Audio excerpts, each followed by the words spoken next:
En el legislativo y no solo el 3 de diciembre es el Día Internacional de las Personas con Discapacidad, declarado de esta forma por Naciones Unidas, y es muy importante porque es volver a colocar la mirada en las necesidades de las personas con discapacidad. Pero también en muchos municipios, por lo menos en mi país, sirve para que el alcalde haga una actividad ese día y se lave las manos y el resto del tiempo no aplique. Entonces toca entender este día más como un día de revisión del trabajo, ¿sí? y de trazar como unos derroteros para el nuevo año, ¿sí? Pero los derechos de las personas con discapacidad se deben trabajar todos los días. Esto es algo que debe estar siempre en la agenda y que se debe pedalear mucho. Lo más importante es el posicionamiento más político y más amplio de la necesidad de promover los derechos humanos y la inclusión de las personas con discapacidad. Y el hecho de que se dedique un año específicamente a celebrar los aportes, los progresos en materia de los derechos de las personas con discapacidad, pero también poderlo aprovechar para hacer una reflexión de dónde están los desafíos, dónde están las brechas y qué es lo que se tiene que en qué se tendría que enfocar el trabajo para lograr esa mayor inclusión y mayor goce de derechos. Porque lo importante es que esta fecha se eligió cuando precisamente se estableció la convención. Entonces es importante que lo tengamos presente para saber cuánto nos falta, pero también cuánto hemos avanzado, y porque es innegable que nos falta muchísimo, y en Latinoamérica por supuesto, pero también no es verdad que estamos en la misma sociedad en la que nacimos, por ejemplo, sino que hemos avanzado, y eso también pues merece reconocimiento. El Día Internacional de las Personas con Discapacidad es el momento oportuno para reflexionar sobre el cumplimiento de los derechos de esta población. Por eso en este especial hemos venido a hacer la cobertura de la 6ª sesión extraordinaria del Comité para la Eliminación de todas las formas de discriminación hacia las personas con discapacidad, el CEDIS, de la Organización de Estados Americanos. Les saludamos Yuri Muñoz y María Fernanda Jiménez y le invitamos a acompañarnos la siguiente media hora. El CEDIS es el Comité de Seguimiento de la Convención de Discapacidad, de Derechos de Personas con Discapacidad de la OEA. Si bien en un principio el CEDIS, que es el Comité para la Eliminación de toda discriminación contra discapacidad, aunque era así, venía mucho desde los estados, entonces no tenía necesariamente la visión de las personas con discapacidad. Lo bonito del CEDIS es que es combina actores de la sociedad civil con actores del gobierno. Hay un comité que sigue la aplicación, la implementación de esta convención en los países para que no se quede en una firma y una foto, sino que veamos que esta convención realmente marcó un norte, unas tareas específicas para avanzar en la agenda de derechos de personas con discapacidad. El CEDIS tiene una misión clave y es revisar qué tanto han avanzado los países con respecto al cumplimiento de la convención, pero también con respecto al plan de acción del decenio. Y en este momento, digamos, nos encontramos a las puertas de brindar apenas el resultado de la revisión del segundo informe país, digamos. En el primero ocurrió algo, no existen indicadores. El hecho de que la convención de la OEA sea un poco más viejita que la Convención de Naciones Unidas también, si bien es un buen precedente y le abre el camino al otro, también nos enmarca en un paradigma ligeramente más médico que el de derechos que plantea la Convención de Naciones Unidas. Entonces, en vez de cambiar la convención, se puede cambiar el plan de acción que nos marca unos objetivos específicos y que a la hora de llevarlo a la Asamblea General se vuelve más vinculante, porque entra dentro de los objetivos y las obligaciones del alto gobierno. Y como región es importante resaltar que tenemos una deuda pendiente en cómo traducir lo que está contemplado en estos documentos en la realidad.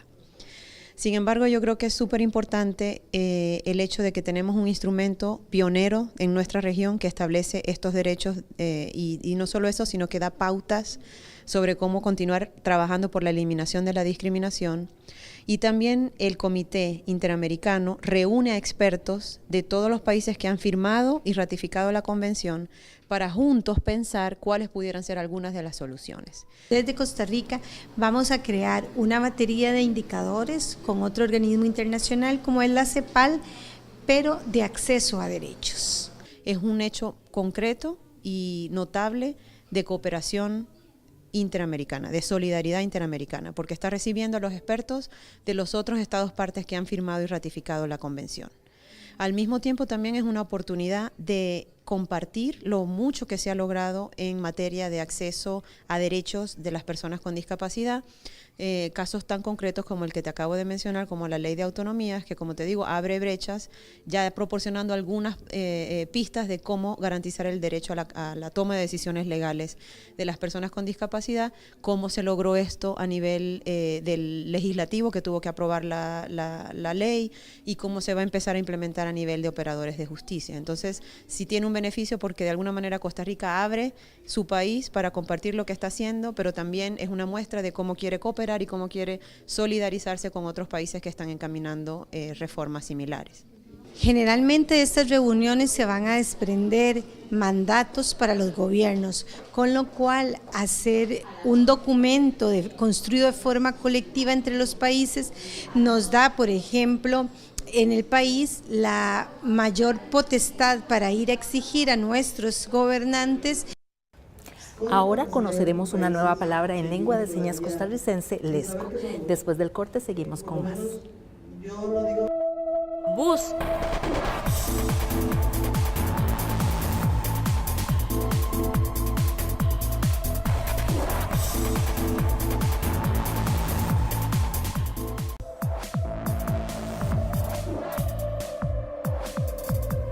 La Convención Interamericana para la Eliminación de todas las formas de discriminación hacia las personas con discapacidad es el instrumento internacional que dio origen a la formación de este comité del CEDIS.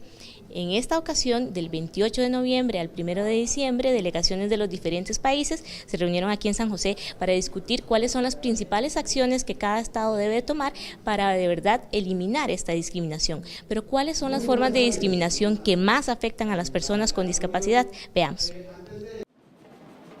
Bueno, precisamente este año que se va a celebrar el Día Internacional, ligado a los 17 objetivos del desarrollo sostenible, creo que ahí está como muy claro, pero como población con discapacidad para nosotros es fundamental el de la capacidad jurídica, el de que las personas con discapacidad, al igual que el resto, se les reconozcan sus derechos civiles, no solo su derecho a votar, a elegir y a ser elegido, sino también su derecho a comprar o a vender, a decidir dónde vivir, a decidir si se quiere casar o no, que es algo que ya nuestro país afortunadamente lo logró y que está establecido en la Convención y que muchos de los países de Latinoamérica están tratando también de incorporar en sus países, incluso que nuestro país les está sirviendo de modelo. Para mí ese es uno de los fundamentales, por supuesto el acceso al transporte, al trabajo, al estudio, a la salud, que son derechos básicos.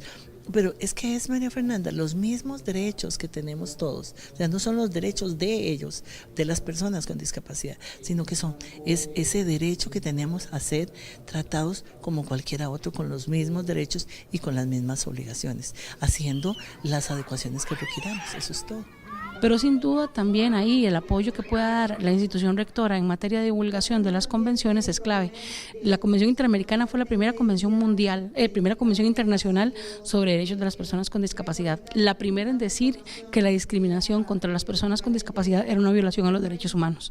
La Convención de Naciones Unidas tal vez la supera en sus contenidos, pero no le resta importancia porque esta fue la que marcó la pauta. Entonces ambas convenciones son importantes, se tienen que cumplir en toda América. Entonces es importantísimo que podamos conocerla. Es ya viejita, digamos, es una convención del año 99 que entró en vigencia en Costa Rica en el año 2001 y que ya está viejita, pero que tenemos que hacer esfuerzos porque la gente se apropie de lo que dicen, para que la sientan como una ley más, y de hecho son más importantes que las mismas leyes porque tienen rango superior. Obviamente resaltar y reconocer que como región nos falta mucho para hacer para generar este diario goce de derechos, pero que mecanismos como estos dan una pauta para mejorar el diseño y la ejecución de políticas públicas para eliminar esta discriminación y para generar mayor goce de derechos. Para ponerte un paralelo, si bien hay especificidades que diferencian a la comunidad LGBTI, pues ellos buscan una agenda LGBTI, así los L sean distintos a los G, a los B, a los T, a los I, pues si no luchan como un colectivo por metas comunes, pues se quedan en nichos. En discapacidad de suceder lo mismo. Si las personas en silla de ruedas, o las personas ciegas, o las personas sordas, o con discapacidades intelectuales y psicosociales, debemos entendernos como un colectivo grande que busca metas grandes y que tiene objetivos comunes. Yo creo que la misma diversidad humana que existe cuando caminamos por las calles y vemos gente de diferentes etnias o de diferentes razas o de diferentes tamaños, es la misma diversidad que se encuentra en el colectivo de personas con discapacidad. Y el punto siempre debe ser celebrar esa diversidad y ver cómo podemos generar sinergias y aprender y mover juntos causas que nos son afines. No podemos hablar de una verdadera inclusión de las personas con discapacidad hasta que exista una verdadera inclusión educativa y también al empleo. Por eso en la siguiente nota le informamos sobre algunas iniciativas en Costa Rica para facilitar el acceso al trabajo para personas con discapacidad. Según la Convención sobre los Derechos de las Personas con Discapacidad, los estados deben reconocer el derecho de esta población a trabajar en igualdad de condiciones. Además, las naciones deben prohibir la discriminación de personas con discapacidad y promover su empleo mediante políticas y medidas pertinentes que pueden incluir programas de acción afirmativa, incentivos y otras medidas. En nuestro país, el reconocimiento Costa Rica Incluye representa una de estas medidas. Costa Rica Incluye es un reconocimiento que ya va por su 5ª edición, que lo que pretende es premiar las buenas prácticas de centros laborales públicos o privados para promover la inclusión laboral e integración de personas con discapacidad. Lo que se pretende es reconocer aquellas buenas prácticas, aquellas acciones que las empresas a lo largo de este año han implementado en diferentes áreas. Además de la contratación inclusiva de las empresas, este reconocimiento premia la inclusión en la comunidad, la accesibilidad en el espacio físico, el servicio al cliente inclusivo y los productos accesibles para personas con discapacidad. Costa Rica Incluye también representa un beneficio para las empresas que demuestran prácticas inclusivas en estas áreas. Cuando se hace una inclusión laboral, como tiene que ser, es decir, contratando a personas por sus capacidades y no por lo que no pueden hacer, como se contrata a todas las personas en un proceso de selección, además haciendo los ajustes razonables en la empresa para que esa persona con discapacidad pueda mostrar todo su potencial, las empresas han identificado solo beneficios: un personal más comprometido, un clima organizacional mejor, porque el resto de colaboradores y colaboradoras de la empresa se sensibilizan alrededor de estar con una persona con discapacidad, baja el ausentismo y muchas veces la rotación de personal. Costa Rica Incluye y otros programas como el Plan de Inserción Laboral para Personas con Discapacidad y la Ley de Inclusión y Protección Laboral pretenden garantizar el acceso al trabajo, el crecimiento económico y la reducción de desigualdades.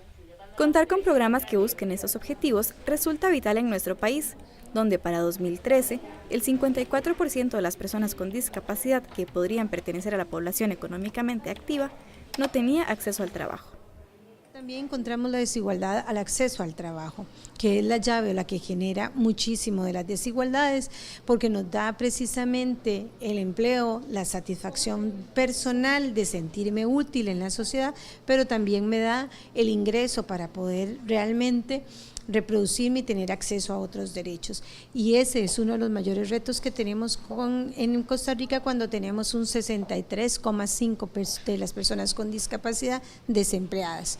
Y si esa cifra la llevamos a las mujeres con discapacidad, se nos eleva al 77% de las mujeres. Entonces, creo que ese es uno de los mayores retos que tenemos como país. Yo creo que es muy importante la formación, porque en general lo que nos hemos encontrado es que los empleadores tienen la disponibilidad, pero no conocen, no saben qué cambios deben de establecerse, cuánto les va a costar eso, si hay incentivos o no. Entonces, yo creo que hace falta que los empleadores tengan esa información, lo mismo que el resto de los colaboradores. Nosotros lo que hemos hecho como administración pública es, dentro del servicio civil, hacer listas paralelas como acciones afirmativas para que podamos dejar personas en propiedad que tengan diferentes discapacidades. Además, nosotros ya no miramos la empleabilidad desde la discapacidad, sino desde la funcionalidad. Por lo tanto, hay un cambio paradigmático ahí importante. Para 2015, programas para la inclusión laboral de personas con discapacidad lograron la contratación de 500 personas en el país, pero aún queda mucho para garantizar el acceso al trabajo en igualdad de condiciones de esta población. Para más información sobre Costa Rica Incluye, puede comunicarse con la Asociación Empresarial para el Desarrollo al teléfono 2231-2081 o al correo info@aedcr.com. Costa Rica es reconocida internacionalmente por ser la primera nación del mundo en eliminar la figura de la curatela, gracias a la aprobación de la Ley de la Promoción de la Autonomía Personal de las Personas con Discapacidad. La capacidad jurídica de las personas con discapacidad cognitiva y psicosocial es uno de los temas principales que se abordarán en esta 6ª sesión del Comité para la Eliminación de todas las formas de discriminación hacia las personas con discapacidad. La capacidad jurídica es realmente la puerta de entrada al goce de muchos otros derechos. Que una persona con discapacidad no pueda decidir, al estar enamorado de otro, casarse sin un permiso o sin una autorización de otro que le tutela ese derecho a decidir, o no puede heredar herencias de sus familiares o administrar bienes o votar, estamos hablando de una discriminación deliberada y una limitación en el goce de derechos civiles, políticos, pero que también se traducen en otro tipo de derechos de las personas con discapacidad. Toda normativa que se pueda hacer para ampliar su forma de aplicabilidad es importante para el país, y de nuevo Costa Rica es un país pionero en materia de derechos humanos al ser el primer país que se pone de acuerdo con la Convención y teniendo una ley de autonomía de la persona con discapacidad. En este momento nuestro país está en deuda, ¿verdad? Nos está debiendo porque a los 6 meses tenía ya que estarse implementando algunas cosas, tenemos más de un año y todavía nos está faltando el reglamento.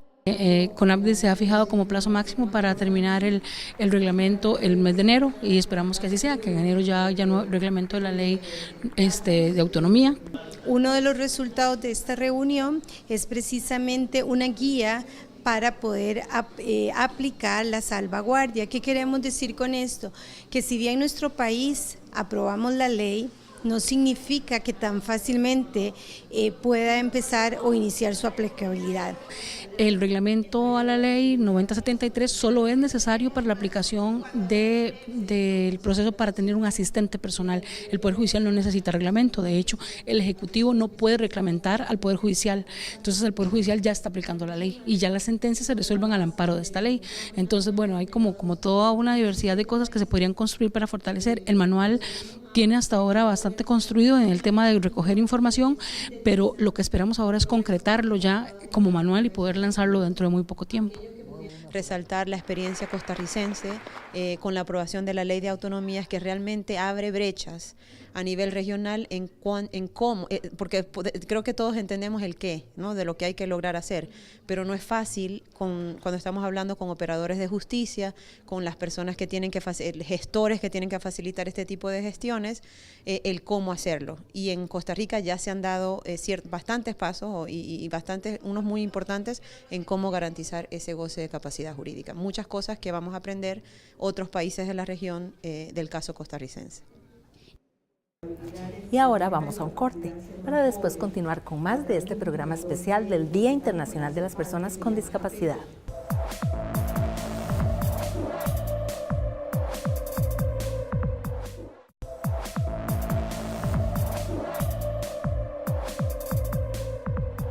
El objetivo de esta sexta sesión extraordinaria del Comité para la Eliminación de todas las formas de discriminación hacia las personas con discapacidad de la OEA es generar una serie de herramientas para facilitar la exigibilidad del cumplimiento de los derechos de las personas con discapacidad, para informar a la población y para capacitar a los miembros de los diferentes poderes del Estado para que de verdad esto se ejecute. Una de esas herramientas es el Banco de Buenas Prácticas. A continuación le contamos de qué se trata. Como producto de esta reunión esperamos en primer lugar avanzar en la construcción de un banco de buenas prácticas que incluya prácticas exitosas tanto de la sociedad civil como de la academia, de otros organismos multilaterales, al igual que por supuesto los gobiernos, los estados que son parte de la convención, sistematizando qué están haciendo o qué iniciativas innovadoras han resultado en mayor inclusión de personas con discapacidad en 12 ejes temáticos que incluyen desde deporte, ocio, recreación, hasta accesibilidad, educación, inclusión laboral y ese tipo de cosas. Que se pueden postular buenas prácticas de los estados, para buenas prácticas de la sociedad civil y buenas prácticas del sector empresarial. La idea de esto es que todo se archive en un banco en internet, digamos, al que la gente pueda accesar desde cualquier parte donde se encuentre, y hacia eso vamos. En segundo lugar, esperamos avanzar también hacia la construcción del Observatorio Regional de la Discapacidad, que como mencionas va a alojar todos los insumos que los estados parte de la convención han entregado relativos a sus informes de progreso nacional. Entonces va a permitir hacer cruces interesantes entre países, entre temáticas y hacer un seguimiento en el tiempo de progresos. Y también identificar brechas y desafíos que quedan pendientes. Y tiene que ver también con cuánta gente se involucre en esto, porque hasta ahora pareciera de nuevo ser una tarea de CONADIS y tal vez de la vicepresidencia por el vínculo directo de doña Ana Elena como propositora de la ley, ¿verdad? Y del trabajo conjunto que se puede hacer, pero necesitamos más agentes involucrados en este proceso, más gente formándose para formar a otros. Nuestras municipalidades tienen que tener un comité que vele por los asuntos de discapacidad. Se pueden acercar a las municipalidades y decir, miren, a mí me interesa que aquí haya un semáforo parlante o que aquí haya una acera con rampas, etcétera. En tercer lugar, también se va a trabajar en la preparación de los insumos de una actualización del decenio de las personas con discapacidad, por la dignidad de las personas con discapacidad, que con el primer decenio concluyó en 2016 y los estados miembros de la organización en la Asamblea General de República Dominicana el año pasado decidieron renovar 10 años más. Entonces vamos a estar trabajando también en los contenidos de esa actualización, que incluye temas que no habían sido contemplados hacía 10 años, como el acceso a la justicia, la capacidad jurídica, que hoy es un tema, en el pasado no era tan relevante. Y otros temas como vida libre de violencia, vida independiente, o sea, hay cosas que no estaban contempladas en instrumentos anteriores. Y el último producto que me gustaría mencionar es el avance hacia la construcción de un manual de apoyos y salvaguardias para el acceso a la capacidad jurídica de personas con discapacidad, que sobre la base de insumos que dieron los gobiernos y la sociedad civil va de una forma amigable y útil para los operadores de justicia, va a proponer ideas de cómo implementar la capacidad jurídica de personas con discapacidad. Bueno, para nosotros uno de los temas vitales es sin duda el tema de la generación de un manual de salvaguardias para el ejercicio de la capacidad jurídica, en el que podemos un poco compartir la experiencia costarricense, ¿verdad?, en el tema de la ley de autonomía y los avances que eso nos ha permitido, pero además sumarle a esto todas las buenas prácticas que hay a lo largo y ancho del continente, que además también nos suman a nosotros. Entonces, como punto uno es concretar este manual y que quede terminado en esta sesión. Para nosotros sería clave. Toca luchar en todos los frentes y toca hacer diálogos internacionales, pero también toca hacer legislatura, pero también toca hacer activismo de base, pero también toca impactar en la cultura, también toca hacer cosas en medios de comunicación, también hay que usar las artes y la cultura para, o sea, esto es una máquina que se mueve muy lento, entonces toca como abordar el problema desde distintas orillas, desde diferentes puntos de vista. Lo primero que tiene que hacer la gente con discapacidad es conocer sus derechos y entenderlos como una exigencia. Suscribimos y fuimos el primer país en hacer un pacto para la consecución de los mismos y hemos hecho un plan de desarrollo también que está acorde a cada una de las 17 objetivos y también tenemos la Agenda 2030. En ese sentido no debemos de desfallecer y la meta es el cumplimiento de lo que hemos suscrito. Si hacemos sociedades posibles para las personas con discapacidad, son posibles para todos. ¿Sí? Es decir, si ponemos a las personas con discapacidad en el centro de los objetivos de desarrollo sostenible, eso va a generar un efecto dominó para lograr esas otras metas. El eslogan de esa Agenda 2030 es: nadie se queda atrás, y nadie es nadie, ¿sí? Entonces, si las personas con discapacidad no se quedan atrás, pues es que atrás no hay nadie, ¿sí? O sea, nosotros somos los discriminados de los discriminados. Entonces, hacer esta agenda enmarcando los derechos de las personas con discapacidad, pues por ahí abrimos la puerta para todas las demás comunidades. Recuerde que vigilar el cumplimiento de los derechos de las personas con discapacidad es una tarea de todas y todos los costarricenses. Desde su comunidad usted también puede aportar para conocer sobre los acuerdos que se tomaron en esta 6ª sesión extraordinaria del Comité para la Eliminación de todas las formas de discriminación hacia las personas con discapacidad. Manténgase conectado a las redes sociales de Nexos en Facebook, Instagram y YouTube. Nos encuentra como Nexos Canal 15. Allí estaremos subiendo información siempre para promover una sociedad más inclusiva para las personas con discapacidad y personas adultas mayores. Le esperamos la próxima semana con una nueva edición de Nexos, donde le invitamos a usted también a apuntarse a la inclusión. Nos vemos la próxima semana.